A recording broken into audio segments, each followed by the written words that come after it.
She first entered my life as a quiet shadow. My name is Anaya, a girl born into comfort, raised in a world where everything came easily. A big house, a successful family, and a life everyone thought was perfect. But inside, I was lonely. A kind of loneliness that no amount of luxury could fill. The day she arrived, I didn't even look up from my phone. I just heard my mother saying, "This is Zia, she will help with the house." A soft "G" was the only sound she made. That was her, silent, calm, almost invisible. For the first few days, I barely noticed her. She moved like wind, quietly cleaning, organizing, cooking. She never complained, never spoke unless spoken to. And yet, there was something about her silence. Something that made me want to understand her. One evening, I came home tired and frustrated from work. My mood was terrible. When I entered my room, everything was clean, my clothes folded, my desk arranged. A small plate of fruit was kept on the table with a note. "You didn't eat lunch. Please eat something. Zia." A maid caring like this.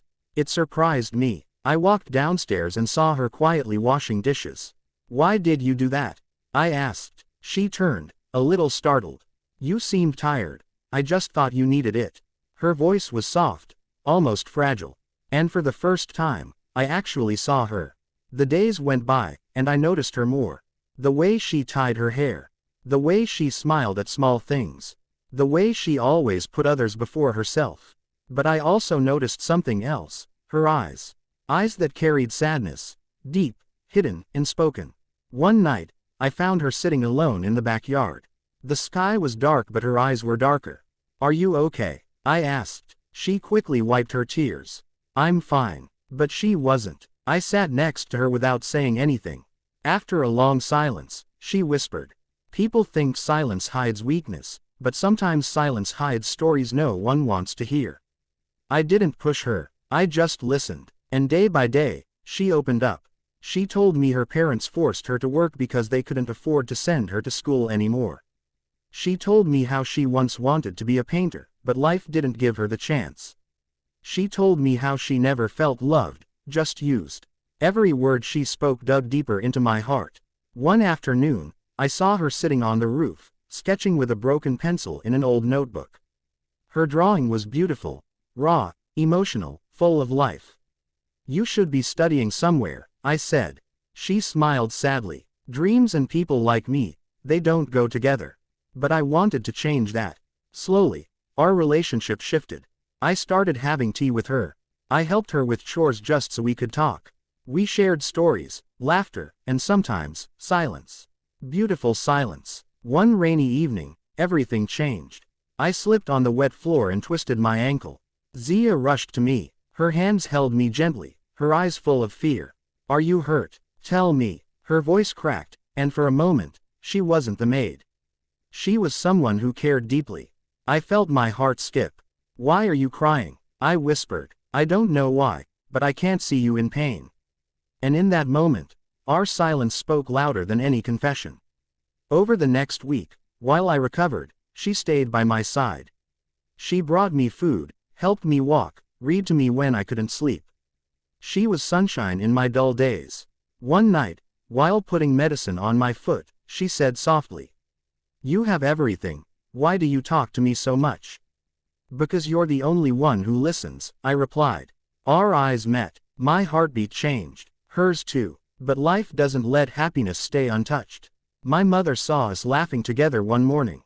It didn't take her long to assume the worst. "She is a maid, Anaya. Don't forget your place, and don't make her forget hers." That night, Zia came to my room with tears in her eyes. "I think I should leave." "No." I held her hand. "You're not going anywhere." But the fear in her eyes, it wasn't about losing the job. It was about losing me. I squeezed her hand gently. "You're not just someone in the house, you're someone in my heart." She broke down crying, and I held her close. Her head rested on my shoulder, her tears warm against my skin.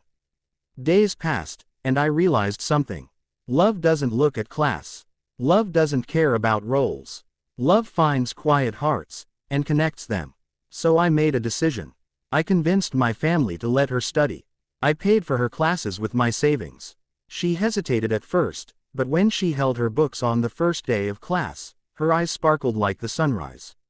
She said, "I never thought someone would give me a chance to dream again." I smiled. Dreams are free, you just needed wings. As she grew confident, I grew closer to her. We spent evenings studying together, laughing, talking about futures we once thought were impossible. One night, she looked at me with trembling eyes. "Why me?" she whispered. "Because my heart didn't choose your job," I replied. "It chose your soul." She held my face gently, and for the first time, she kissed me. Soft, slow, full of emotion, like silence finally finding its voice. Today, she's no longer the maid. She's an artist, studying at a real academy. She exhibits her paintings. She signs her name with pride. And every night, she comes home to me. Not as a servant, not as someone forgotten by life, but as the woman who taught me that love can rise even from silence. She wasn't born to be a maid. She was born to be loved. And